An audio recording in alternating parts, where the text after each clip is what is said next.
그런데 이야기를 들어보면 재시공하시는 분들이 한결같이 하는 행동이 있습니다. 그게 뭐냐면, 자, 그럼 업체들은 이제 어떻게 행동할까요? 업체들도 이제는 알고 있습니다. 무조건 인테리어 마감이 끝난 상태에서 원래 있던 걸 뜯고 다시 하면 얼마나 더 큰 돈이 들지 상상이 되십니까? 근데 여기서 제가 꼭 말씀드리고 싶은 거는, 안녕하세요. 저는 덕투시공 전문 업체 트이다숨을 운영하고 있고, 지금까지 약 250회 정도의 크고 작은 현장에 숨쉬는 환경을 개선해 드렸습니다. 오늘은 덕트, 즉 환기 설비를 계획하시거나 관련된 문제를 안고 계시는 분들이 안 보시면 정말 후회할 만한 내용에 대해서 이야기해 보겠습니다.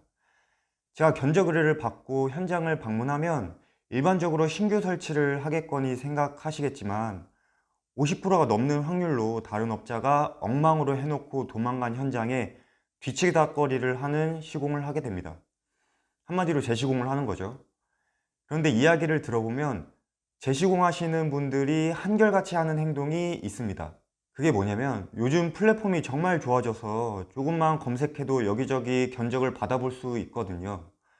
그럼 나는 이 지구상에서 덕트 시공을 제일 싸게 하고 싶겠죠. 그래서 받아본 견적 중에 다른 건 모르겠고 금액이 제일 싼 곳에 시공을 맡깁니다.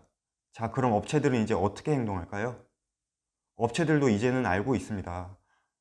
무조건 싸게 해야 되는구나.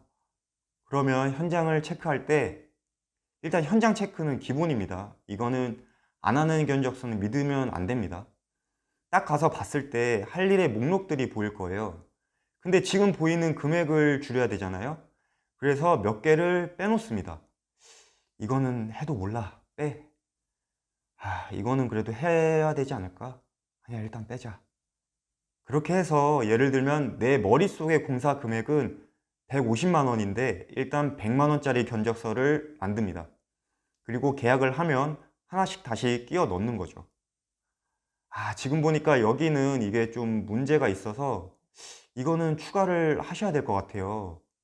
그러면 소비자 입장에선 안 할 수가 있을까요? 이미 공사를 시작했는데. 그래도 돈을 추가해서라도 제대로 시공하면 양심 있는 업체예요. 그럼 재시공할 일은 없잖아요.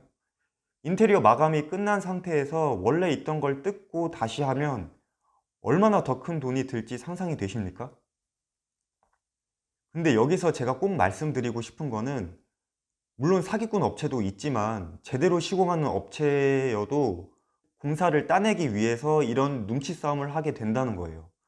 우리의 싸움의 구도가 소비자 대 업자가 아니었으면 좋겠거든요. 요즘엔 정말 열심히 하시고 잘하는 업체들도 많아요. 소비자와 잘하는 업체가 한 팀이 되어서 사기꾼과 싸우는 방식이어야 되겠죠? 일단 사기꾼이랑 공사하는 가장 확실한 방법부터 알려드리겠습니다. 아무것도 안 보고 가장 싼 데서 하시면 됩니다. 사기꾼들이 고객을 낚시하기 위해서 가장 맛있는 먹이를 끼워 놓겠죠. 그게 금액밖에 더 있겠습니까? 반면에 제대로 된 거래를 하시려면 두 가지 정도 고려하셔야 됩니다. 당연히 첫 번째는 계약서를 봐야겠죠. 그게 저희한테는 견적서일 테고요. 그럼 견적서를 비교 분석하는 방법을 알려드리겠습니다.